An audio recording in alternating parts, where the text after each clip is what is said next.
Hi, everybody. Thanks for joining me on this week's episode of Creative Real Estate Ownership. My name is Josh Silverman. Today's episode is called Delayed Gratification, Your Future Self, and Long-Term Real Estate Investing. And I'm focusing specifically on properties that have an income-producing component. So this could be as small as a house with an ADU rented out or a duplex with one unit rented out, all the way up to a multi-unit building that you own separately and don't live in. So these concepts that I'm going to talk about today apply kind of throughout these asset classes.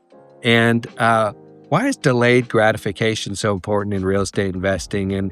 And the reason is that what you do today, you don't necessarily get paid back for right away in real estate investing, but it does have really significant long-term implications for you. So things like if you have some old windows in a building and you swap them out today, it doesn't change much about how you feel about that building right then. But what you've done is you preserved the condition of the building. You've made it look better. It feels better inside.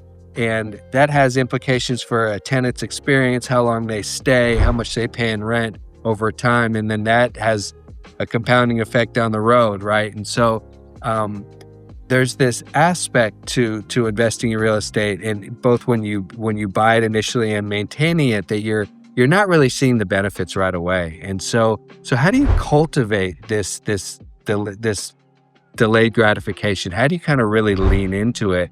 Is something I found and I find pretty interesting, and it's something that some people are good at it and some people are less good at it, and I kind of struggle with it and I debate it and all these things, and so.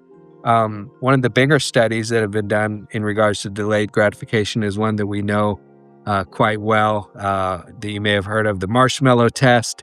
This is the most famous one, where they took, this was done in the 1960s in Stanford, and they had some preschool kids, and they took them into a room with an adult, and they had one marshmallow in front of them, and they said, "Hey, I'll be back in like 15 minutes or so."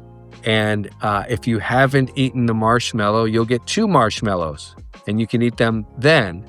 And, these kids sat in the room, and this study has been done many times. You can watch videos of it online, and these cute kids, and they're agonizing over this marshmallow. And sometimes there's two kids in a room and they're debating it, and it's really cute and fun and interesting to watch.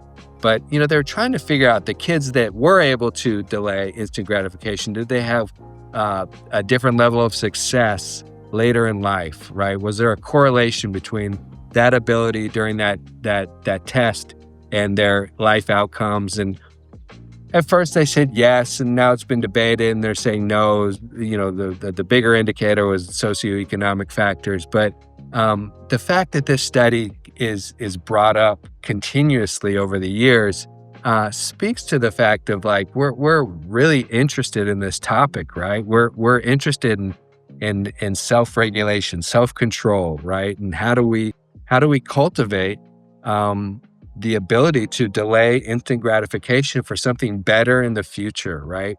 And so long-term real estate investing depends upon this, right? To do it successfully. So I'm thinking about this idea and thinking about cultivating this.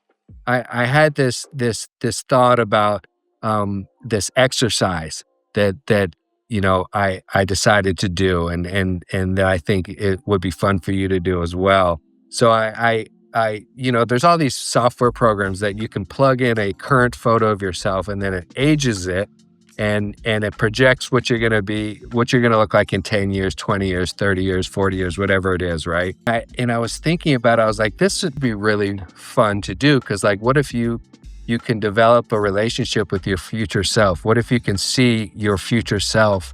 What kind of feelings come up in terms of wanting to take care of that future self? I was thinking about, like, when you look back and when you were a child, and maybe something happened when you're a kid, and we're kind of taught to, like, have a lot of compassion for that child, right? We're taught to look at that person as somewhat defenseless, and what they learned in that process to give them grace and to to be very loving towards that younger self, right? And I was thinking, we don't really do the same thing for our older selves, right? We don't have a process of looking at that older self and offering that same level of compassion and care and love, right? And so I was thinking, like, let's take this photo and let's run it through and see what kind of comes up. And one thing that I was thinking about, I was like, well, when I thought about these programs in the past, I was like, I don't want to see myself in 20 years. That doesn't sound fun at all.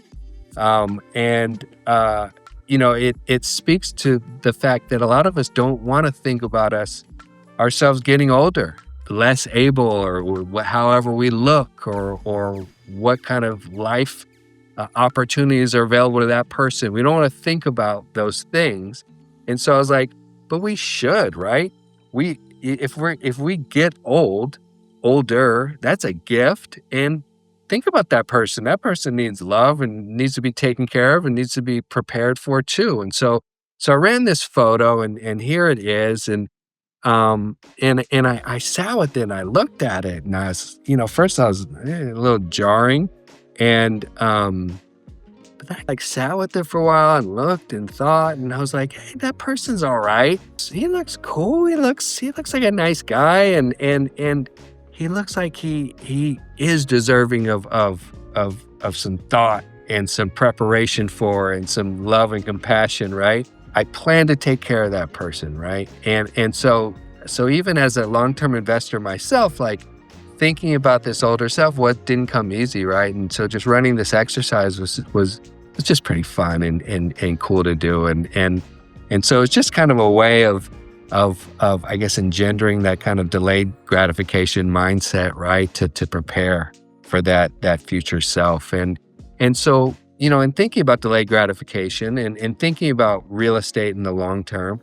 Essentially what happens, my experience has been real estate gets better and better over time, right? The longer you can hold it, the more it performs.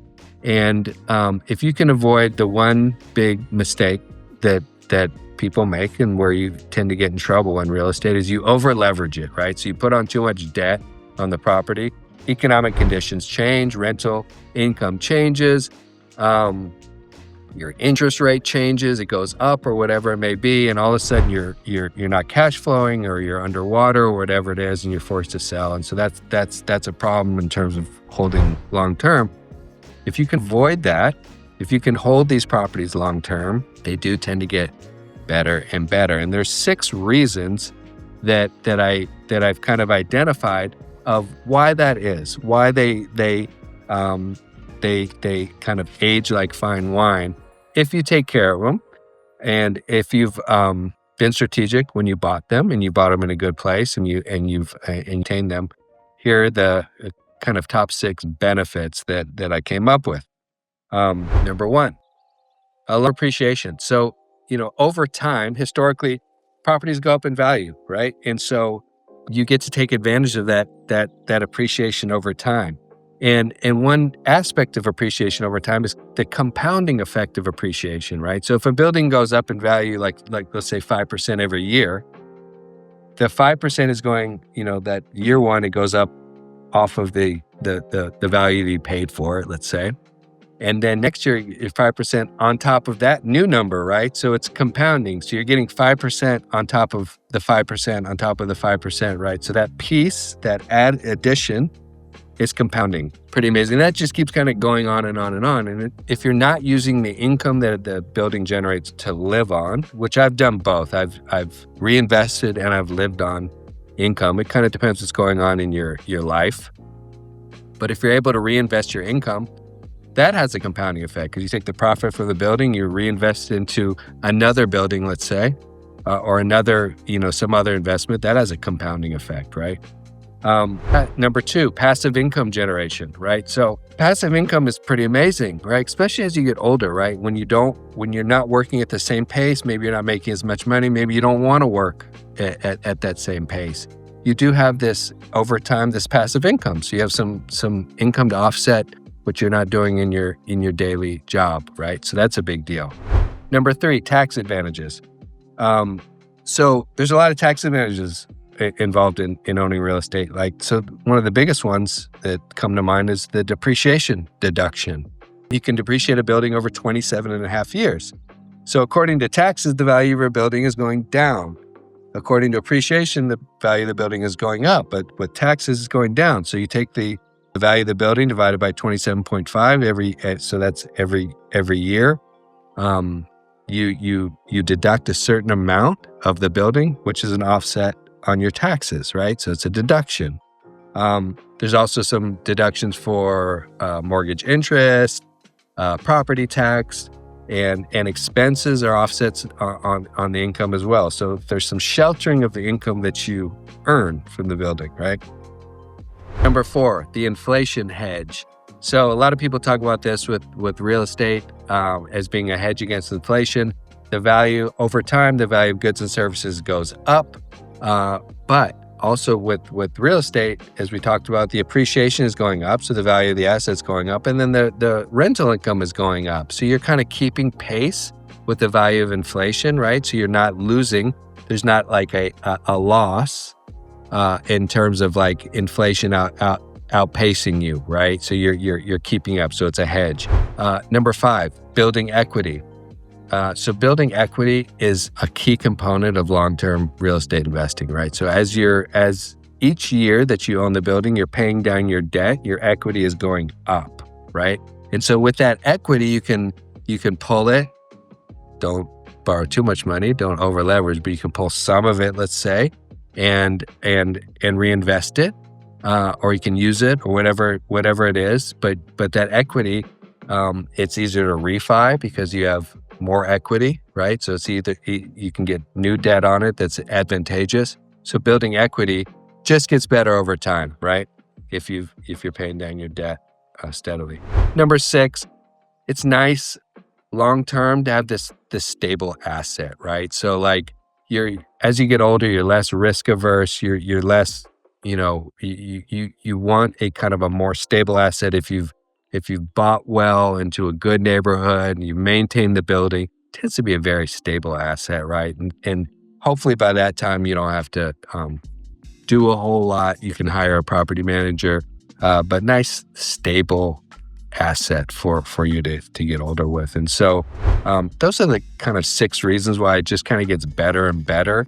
And so if you're embarking on that journey now, this is kind of, I love thinking about these things in these 10, 20, 30-year cycles because they're all different, right?